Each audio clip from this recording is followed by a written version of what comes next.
My name is Stephanie. I have been with Orange Theory for a total of 3 years. 2 of those years have been with Maverick. I am a head coach at our Southwest Fort Worth studio. Well, my name is Matt Constant. I'm the head coach at the North Plano studio. And gosh, maybe do some math here. This August will be 2 years, I think. That sounds right to me.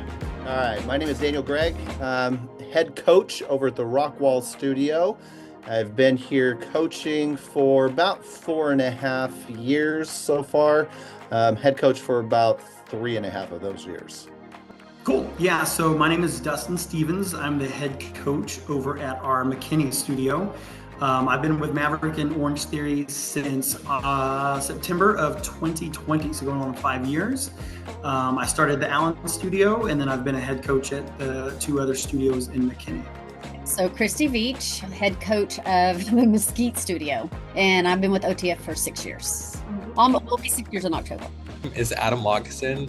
I've been a head coach at Victory Park coming up on 2.5 years, maybe a little bit longer. I've been with Orange Theory and Maverick Fitness for 6 years this year in July, coming up next month.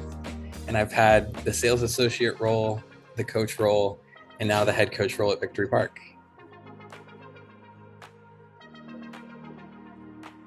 Before this role, I was a personal trainer for a couple of years, but prior to that, I actually worked in customer service. So a lot of hands-on work with customers in the collision repair industry, believe it or not. So, booking appointments, getting their vehicles repaired, but then I made the transition to fitness just because it's something that I'm passionate about.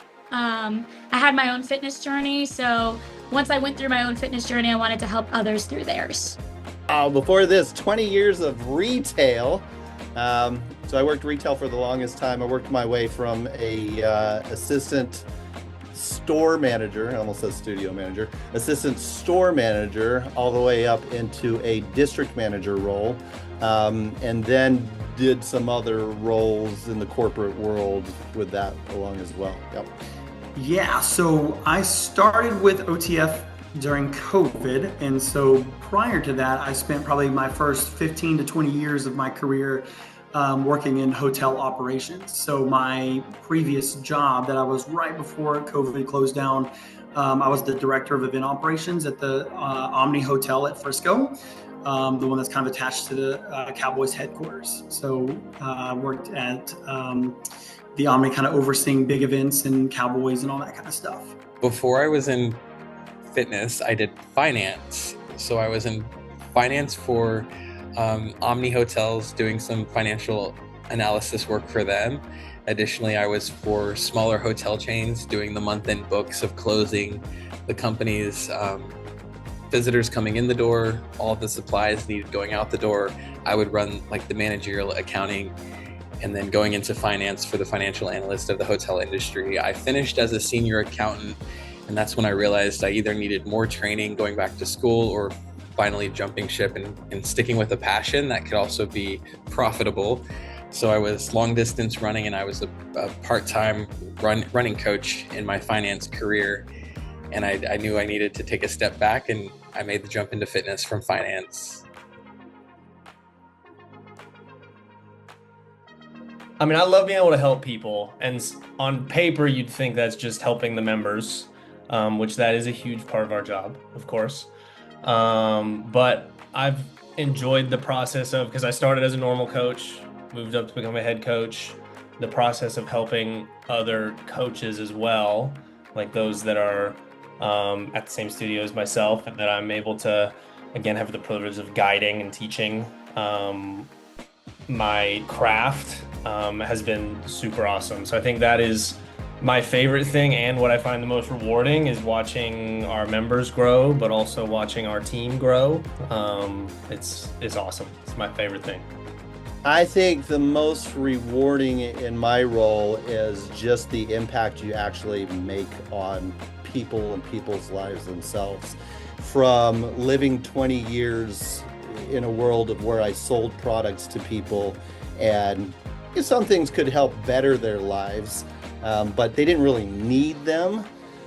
this is something that people need, and this betters their life, and it actually gives them legit results that they see out of it, and something tangible that people have. So to really see the emotion, to watch people when they are working their hardest and they are giving all that they've got, and to see them really pushing through the mental barriers and the physical challenges that they have, or just alone seeing them realize the different results they're getting, whether it be mental results or whether it be physical results, just having that's what feeds me alone. Most rewarding, the coaching side of it, changing people's lives, watching people come in and do things that they've never done before, or people coming off the treadmill because they ran their first mile for the first time ever in their life, or things like that. PRs are PRs, but things like that are what I've literally had to mute my mic and cry with them, so things like that. What I enjoy most and also rewarding is each day is set up with a new challenge. Every day can have the goal to start in the same place, having the same objectives, but when you walk in through your studio doors, you'll have who knows what thrown your way. It could be anywhere from a member request to maybe something that you need to support your leadership team with if they have a deliverable that they need from you, or whatever it may be the case of. Like, you could be running to get the lunch order for the team meeting you're about to have coming up later on in that day. So I do enjoy most about it being flexible, and within my studio we're navigating our own course. Like, we have our own kind of objectives for member growth, and we speak to our demographic of our 5-mile radius. And with that, it just brings new challenges that I can add to my tool belt once I am able to overcome a certain task, or if it's something that I'm definitely not experienced in the 6 years with. It's good to look me and rely on my leadership, who's also been through these steps. I love how we kind of promote within, and that way we can see the brand from ground one all the way to that top level of leadership. Building your community. So I have been at a lot of different studios, so I've had to get to know a lot of different member groups and even my staff. Building that trust and building that community with your staff and with your members is challenging at first, but I think that's what makes it so much more rewarding, is you kind of earned it and you worked hard to get it. And once you see all of the pieces kind of fall together, it ends up being the most challenging part for me personally, but also the most rewarding. I think finding unique solutions to problems that we maybe see more often than once. We're in the fitness industry. Things are kind of cyclical. We know how things are going to happen with each year. It's fun, but also not easy to try and think outside the box of how we're going to combat something that we know is coming. So I'd even categorize that in rewarding, but it's definitely challenging as well to try and not just do the same thing over again and try and do something new. Definitely, and it still is to this day at times, but time management. You have to really know how to plan ahead and how to be able to go with quick changes that may happen and be able to, pivot and change the direction that you need to go. There's a lot of things that need to be done on a daily basis for one, but also throughout the month. So you have to have your months planned out to kind of figure out what you need to do, where you're going to tackle, what's the biggest thing you need to tackle. And one could sit on the wayside a little bit. Time management towards the end of my month, that's where probably comes the most difficult, because I'm getting the studio prepared for the next month.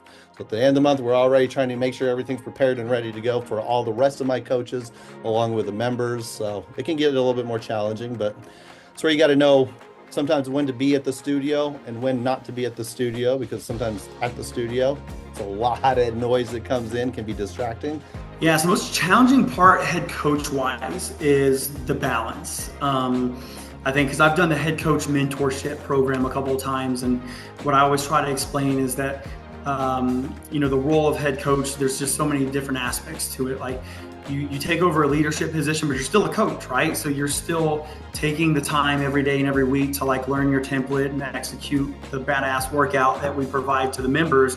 So while you are in a leadership position, you're still a coach, right? So you've got to like continue to focus on that, but then you take on the ownership of like the other coaches. So you got to make sure that they are providing that same workout.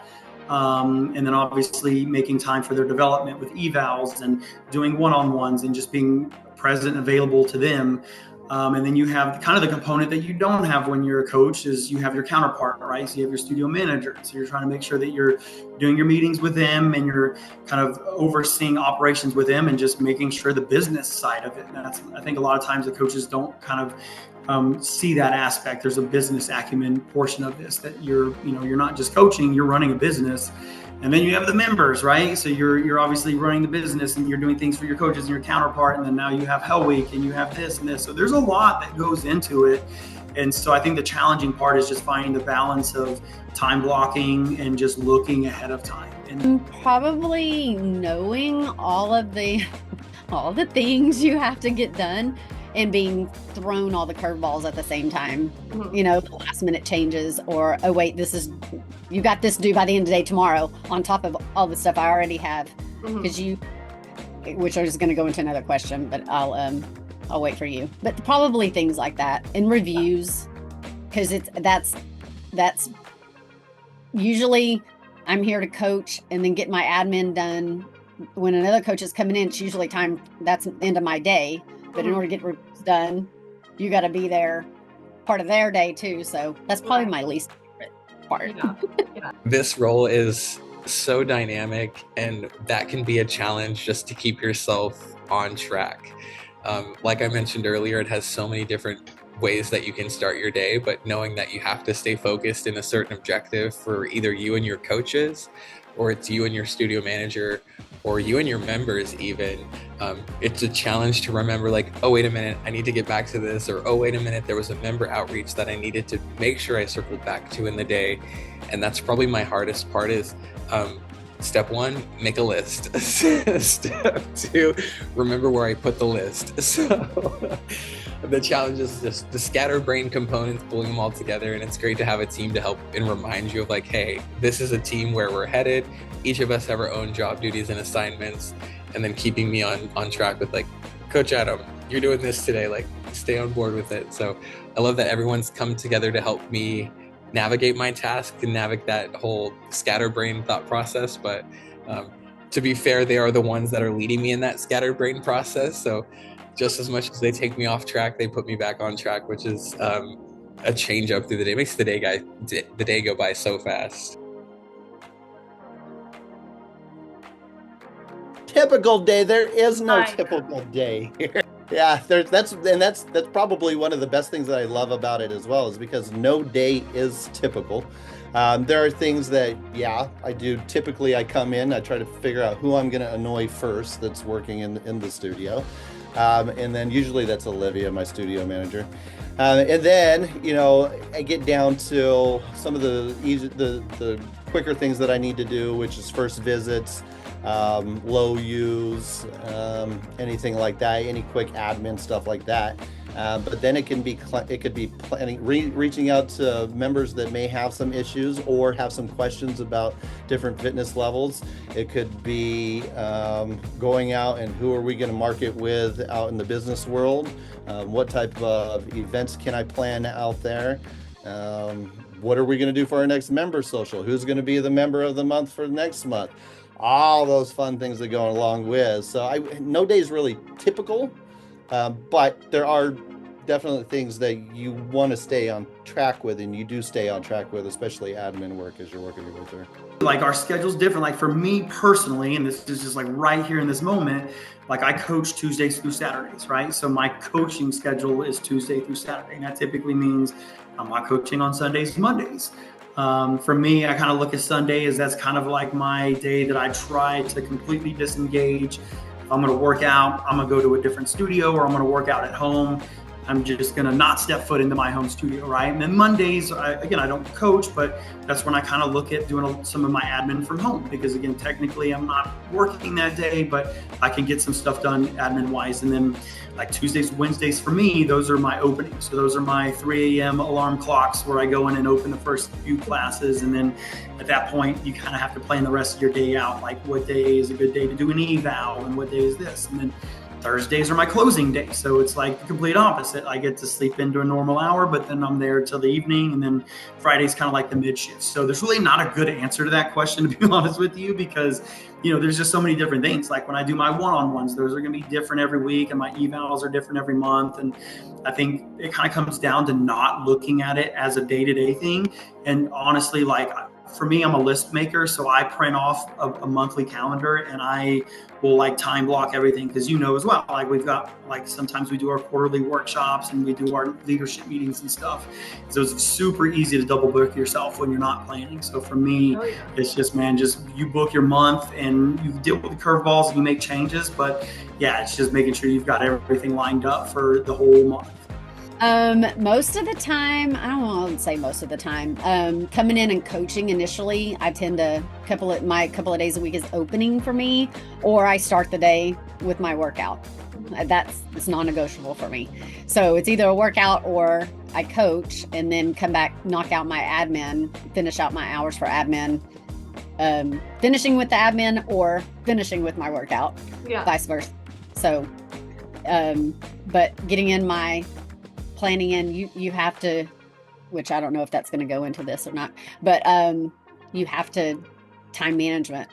You have to be able to manage your time to get your follow-ups, all of your follow-ups done, all the things done on top of just the studio stuff in general, the cleaning, you have to map it out and make a plan or you'll drown. I would suggest them to take the leap and at least, sign up for the mentorship program. I wasn't entirely sure if that leadership role was right for me, but that mentorship program gave me like a really good inside look to see what it all entails, what I would need to do. And it is a good way for you to see if it's the best fit for you, as well as the studio. So if you think it's something that you're interested in, I highly encourage you to at least do the mentorship program, because odds are you may find that is something that you want to do. And then you would just proceed to the next steps and do something similar to what I currently do. Biggest piece of advice is know how to plan. I've got a few things, but know how to plan.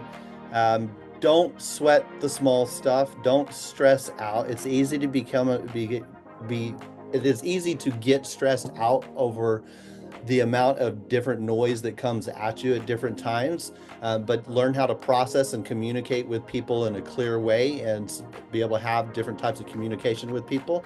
And don't be afraid to fail. You're going to make mistakes along the way. It is what it is. I've made mistakes in scheduling classes and had drips of sweat coming down like, oh my God, what did I do at MBL? Made other mistakes along the way, but just learn from learn from the mistakes you make, dust yourself off, move on, and get better. I think come into it ready to learn, I think would be the big one. Like, when you start as a normal coach, you're obviously learning everything. I mean, I had been a member prior, so I had some knowledge of what Orange Theory was and how the workouts worked.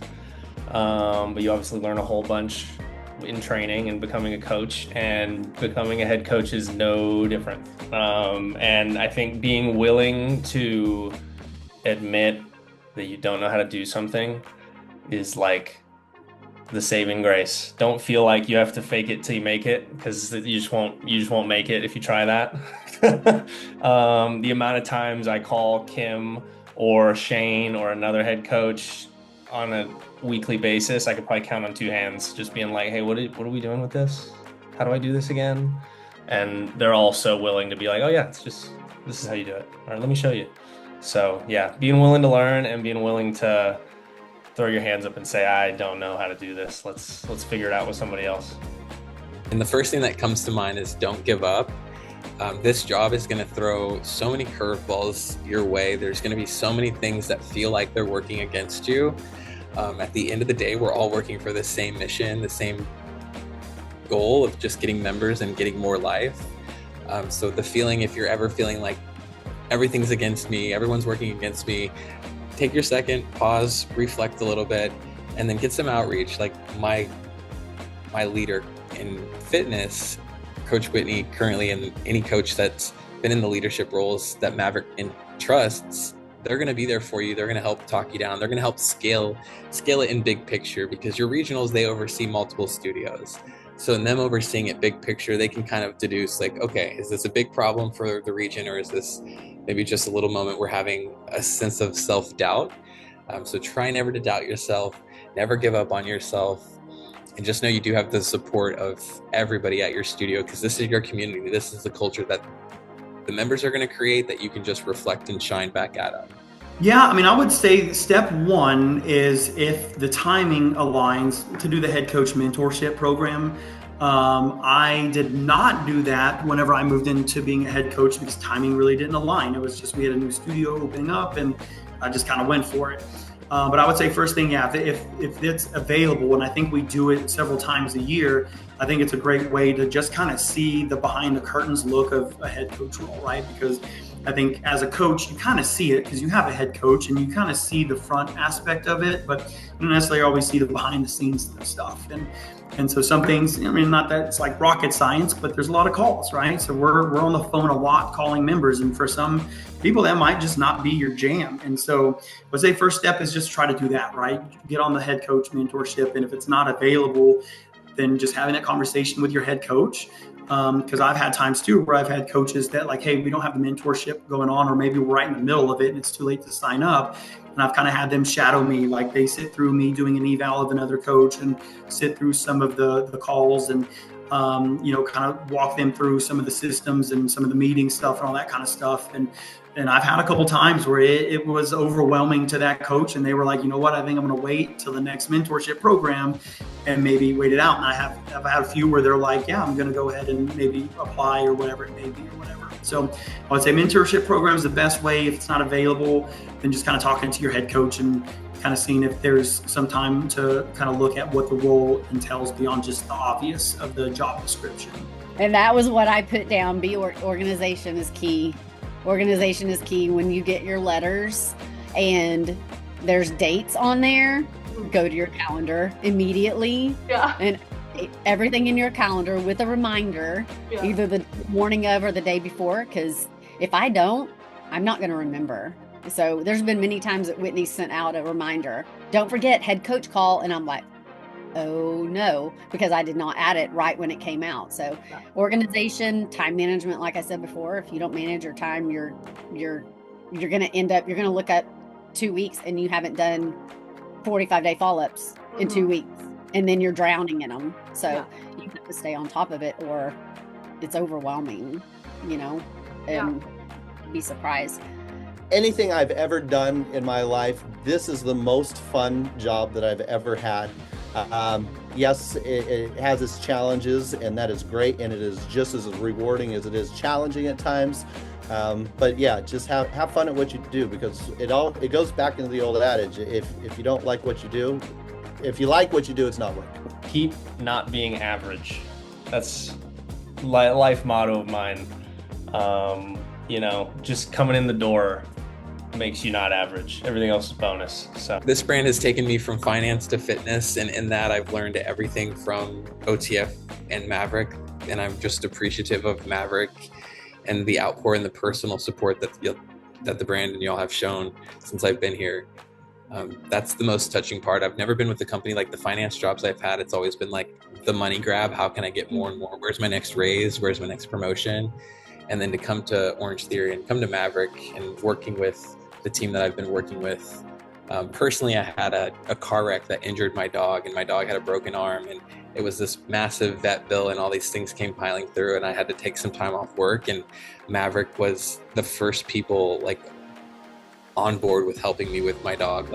I gave thank you cards to everyone that donated and members that donated, but everybody with Maverick pitched in. And I think it's more than a job, it's a family. And that's something that's, you hear that and you're like, that doesn't make any sense. But to find it and to feel it and to sense it for 6 years, it's like, oh, okay, now I get it. So I'm really appreciative, and I can't picture myself anywhere else.